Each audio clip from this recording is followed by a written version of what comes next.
This video tells you how to find your grades using the MyGrades Center in Blackboard. First, go to your course Blackboard page, scroll down to the MyGrades feature on the sidebar. Please note that your class might look a little bit different from this one because professors can customize their sidebars. So once you find MyGrades, click on it, and you will see all the grades that your professor has loaded into Grade Center. So when you see a dash, this means that you have not submitted anything for that assignment.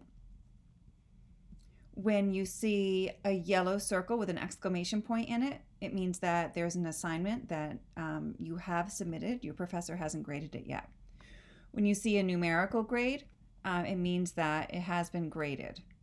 And you can see the grade you got and the available points. When you see this little comment feature, if you click on it, it shows you some of the feedback you got. However, a lot of professors, especially in writing classes, will also give comments in the paper, and in order to see those, you have to click on the paper right here, and then click on this arrow, and then you can see all of these comments that are here in the paper.